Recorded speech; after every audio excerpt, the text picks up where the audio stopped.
Now look at the red examination box at the bottom.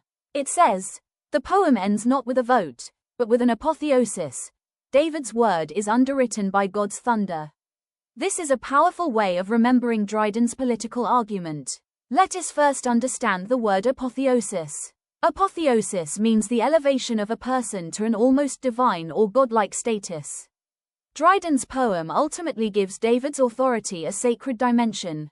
The king's position is not presented merely as the result of political popularity. It is associated with divine order. The effect is very important. The poem does not end by asking, which political candidate received the most votes? Instead, Dryden gives the final authority to the established monarch and places that authority within a providential framework. This strengthens his defense of monarchy. The larger political argument. Now let us put everything together. Dryden's political argument can be remembered through 3 simple steps. First, reject political chaos. If everyone believes that established authority can be destroyed whenever they wish, society can become unstable. Second, reject illegitimate rebellion. Popularity, ambition, or personal desire does not automatically give someone the right to rule. Third, protect legitimate hereditary authority. For Dryden, lawful succession provides continuity and stability. So the poem becomes a defense of political order during one of the most dangerous political crises of Restoration England. Final examination connection. This slide is particularly useful because it connects literature with political philosophy. Dryden is influenced by the political concerns of his age. We can see the shadow of Hobbes in his fear of disorder and civil conflict. We can also see his opposition to theories that could be used to justify resistance or the removal of established rulers. But remember the historical caution. Do not write in an examination that Dryden directly attacked Locke's 2 treatises in 1681. The 2 treatises appeared later. Instead, say that Dryden's poem attacks contractarian and resistance-based arguments that could be used to justify the removal of hereditary monarchy. That formulation is much safer academically. Quick memory formula. For this slide, remember, Absalom and Achitophel is politics plus Hobbesian order plus hereditary monarchy. Or even more simply, popularity is not legitimacy. Rebellion is not succession. Political freedom without order can become chaos. And Dryden's ultimate preference is lawful authority plus hereditary succession plus political stability. The Hobbesian fear. Now we come to the second box, the Hobbesian fear. This takes us to the political philosophy of Thomas Hobbes. Hobbes is one of the most important political thinkers associated with 17th century England. His famous work is Leviathan, published in 1651. Hobbes begins with a frightening picture of human life without a strong government. He imagines what happens when there is no effective political authority. People compete with one another. They become suspicious of one another. They fight for power, security, property, and survival. In such a situation, society can descend into disorder. The slide describes this as a return to nature's state. In simple language, imagine a society where there is no effective government, no recognized authority, and no institution capable of enforcing laws. What happens? Every individual may begin to protect his own interests. One person fights another. Groups fight other groups. Nobody knows who is truly in charge. The result is instability. This is the danger Dryden sees in rebellion. Apply this to the exclusion crisis. Now connect Hobbes's political thinking to the situation of England in 1681. England was already politically divided. There were arguments about the monarchy, religion, succession, and the future of the country. Dryden fears that if people begin to believe they can simply remove a lawful monarch whenever they wish, the result will not necessarily be freedom. It may instead be anarchy and civil conflict. This is the fear behind the poem. Dryden has already witnessed the English Civil War and the political upheaval of the 17th century. So this fear was not imaginary for him. It was connected with recent English history. He had seen what political instability could do to a country. Therefore, Dryden's argument is essentially, be careful before you destroy established authority, because replacing authority can create something worse than the problem you are trying to solve. The middle ground. Now we reach the most interesting part of the slide. It is called the middle ground. At first, this may sound confusing. Is Dryden supporting absolute monarchy? Not exactly. Is he supporting unlimited popular power? Definitely not. His position is more complicated. Dryden rejects absolute tyranny. At the same time, he insists on the king's legitimate hereditary right to rule. So he occupies a kind of middle position. He does not say, the king can do absolutely anything. Instead, he argues for lawful monarchy and legitimate succession. This distinction is very important. What is absolute tyranny? Let us make this very simple. An absolute tyrant is a ruler who believes, I have power, therefore I can do whatever I want. There are no meaningful limits. No law, no tradition, no legitimate political structure, nothing can restrain the ruler. Dryden does not simply celebrate this idea. Instead, he emphasizes legitimate authority. Patrilineal succession. The slide then mentions patrilineal succession. This is another important examination term. Patrilineal means inheritance through the male family line. In the context of the poem, the question is, who should inherit the throne? Dryden's answer is essentially, the legitimate hereditary succession should be respected. This is why the biblical story of David and Absalom becomes so useful. Absalom is David's son, but being David's son does not automatically give him the right to seize the throne. He attempts to obtain power through rebellion. Dryden presents this as a serious political and moral error. Why Monmouth is a tragic figure. Now we can understand why Dryden treats the Duke of Monmouth differently from Shaftesbury. Monmouth is not presented as pure evil. He is young, handsome, brave, and attractive. He has qualities that make people admire him. But he is vulnerable to manipulation. Achitophel uses his ambition, so Dryden's argument becomes psychologically interesting. He suggests that a good person can still make a disastrous political decision if he listens to the wrong advisor. In simple terms, good character does not protect a person from bad political advice. That is why Achitophel is so important. He turns personal ambition into political rebellion. The scale on the slide. Now look at the visual image in the center. We have a crown on one side and the parliament or political institution on the other. The balance represents the political question at the heart of the poem. How should power be balanced? Dryden's answer is not simply, give unlimited power to the king. Nor is it, let popular opinion decide everything. Instead, he emphasizes the importance of lawful monarchy, hereditary legitimacy, and political stability. The image therefore represents the struggle between authority and political resistance. The ending, divine authority. Now that we understand the allegorical characters in Absalom and Achitophel, we can go one level deeper.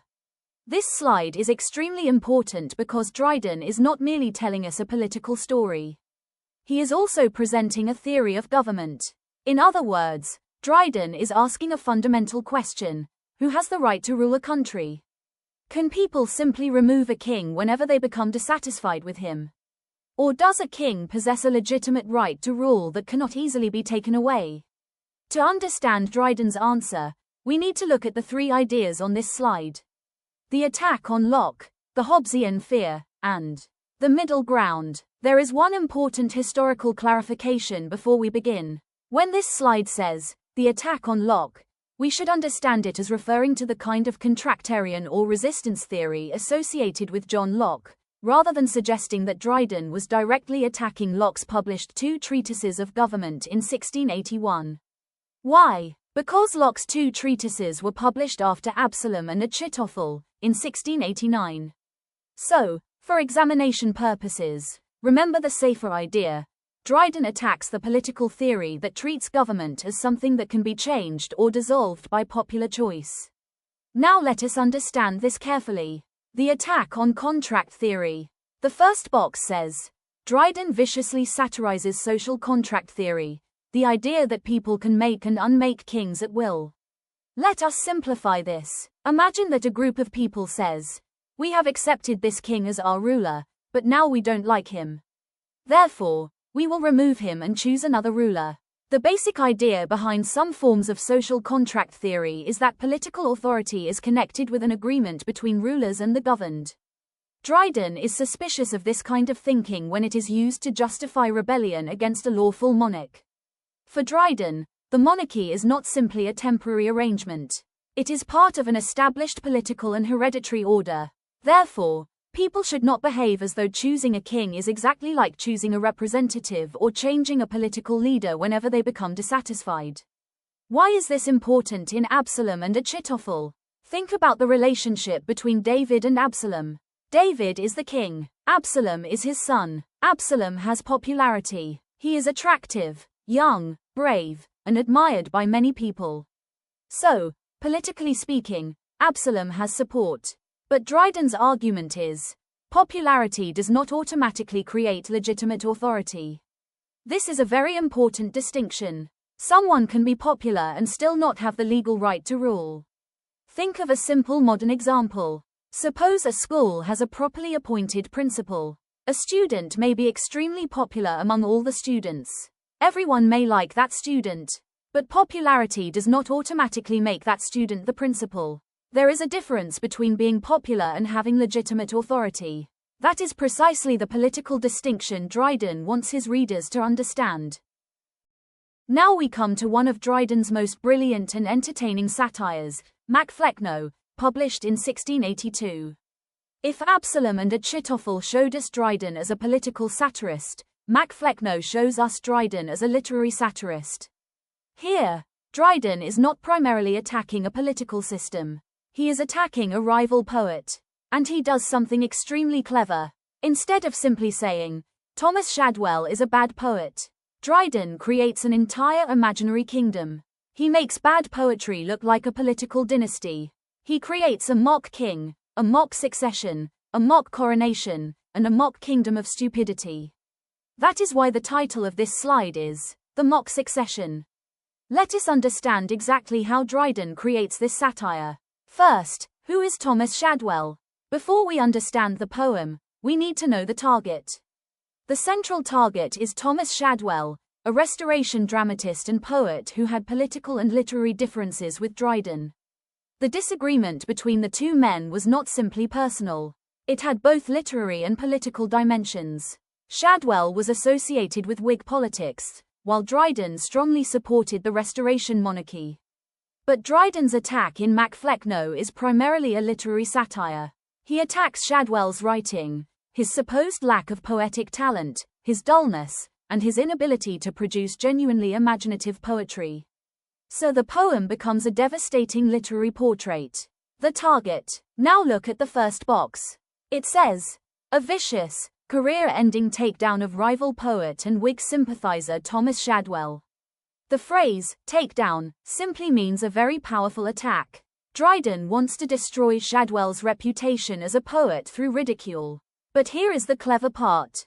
Dryden does not merely call Shadwell a bad poet. He gives him a whole identity. He calls him the heir to a kingdom of nonsense and dullness. Think about the logic. If Shadwell is a great poet, then he should inherit a great poetic kingdom. But Dryden reverses the expectation.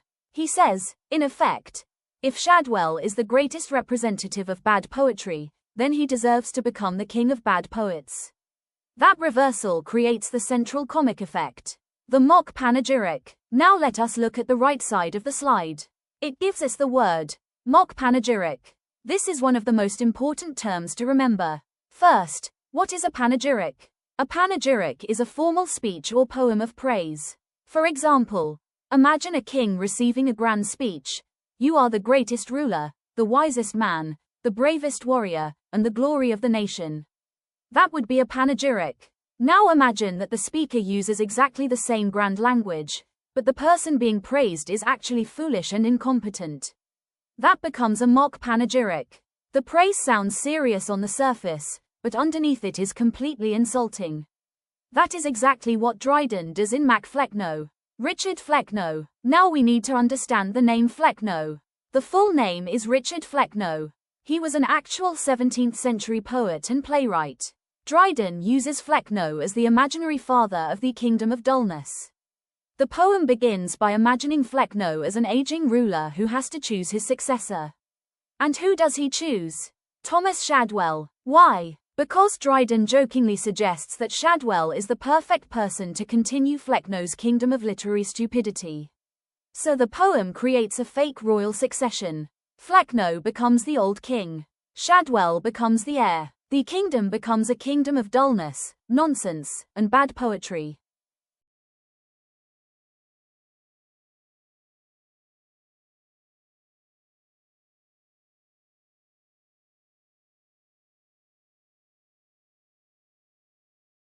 Why is succession so important? Now look at the red examination box at the bottom. It says, the controlling fiction of the poem is succession. This is extremely important. Remember the previous slide on Absalom and Achitophel? There we had David to Absalom and the question of legitimate succession. Here Dryden takes the same basic political structure, but turns it into comedy. Instead of a serious royal succession, we get a mock succession. Instead of a great king choosing a worthy heir, we get Flecknoe choosing Shadwell as the heir to dullness. This is an example of parody. Dryden takes a serious literary or political structure and imitates it in an exaggerated and comic way. Why is this so clever? Think about a real coronation. Imagine a king sitting on a throne. There are trumpets, there is a crown, there are important officials, there are formal speeches, everyone behaves with dignity. Now imagine Dryden taking exactly this magnificent ceremony and using it to crown the worst possible poet as king of the realms of nonsense. That contrast creates the humor. The language is grand, but the subject is ridiculous. The style says, this is a great king. But the meaning says, this man is terribly dull. That gap between the grand style and the ridiculous subject is the heart of the satire.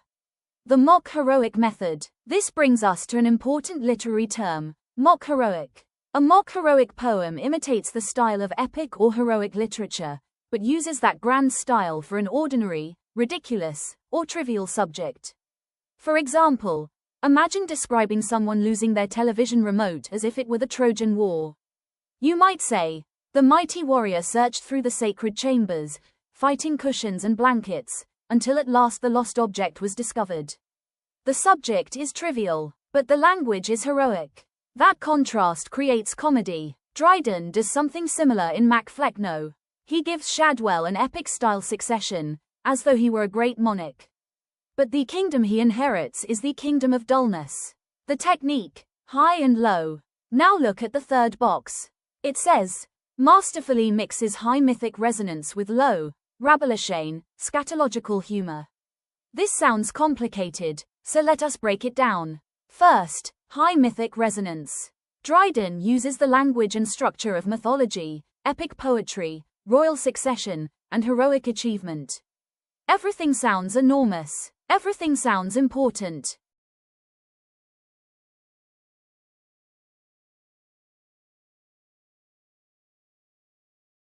But then suddenly, he brings the reader down into the world of dirt, physical comedy, bodily humor, dullness, and absurdity.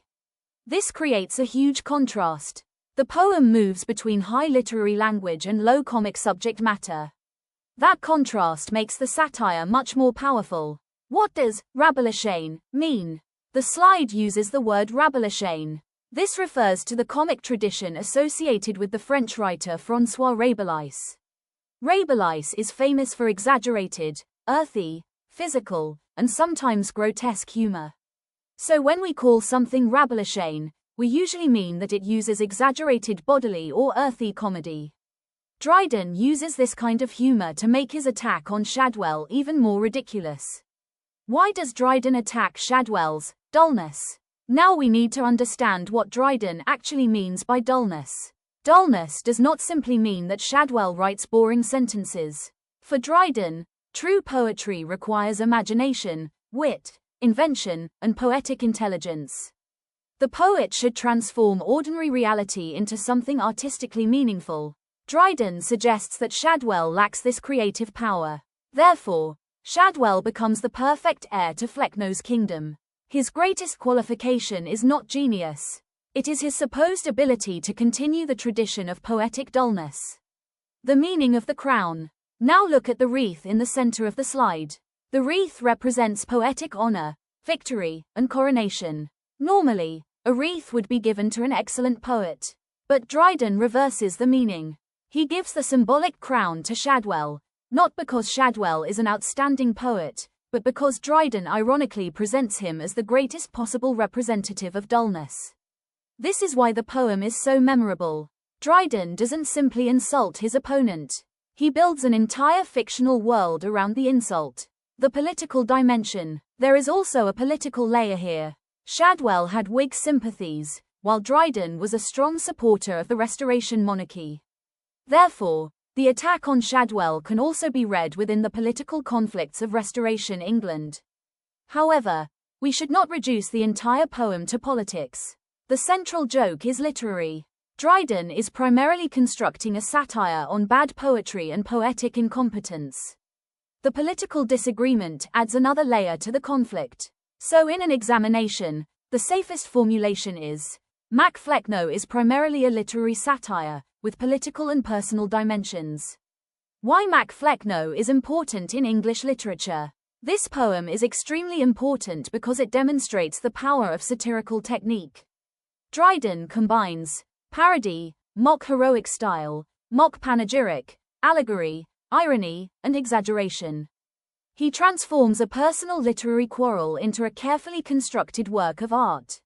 This is why Mac Flecknoe became one of the classic examples of English literary satire. A simple way to remember the whole slide.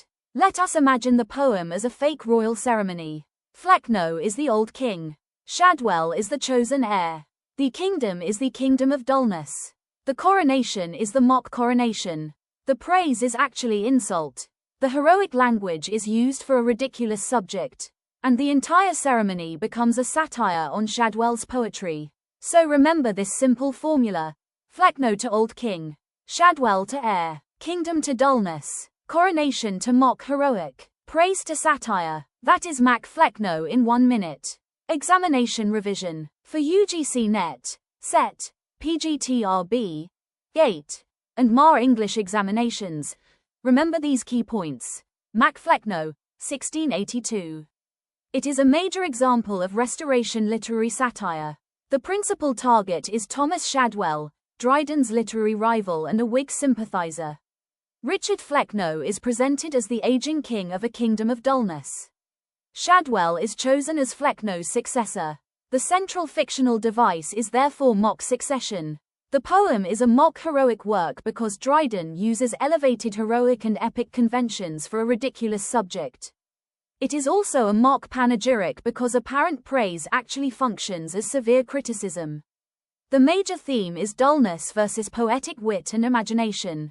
Dryden's technique depends heavily on irony, parody, exaggeration, and the contrast between high heroic language and low comic or Rabelaisian humor. And the most important memory point is this. Dryden does not merely insult Shadwell, he crowns him. But it is the crown of dullness. That is the genius of Mac Flecknoe.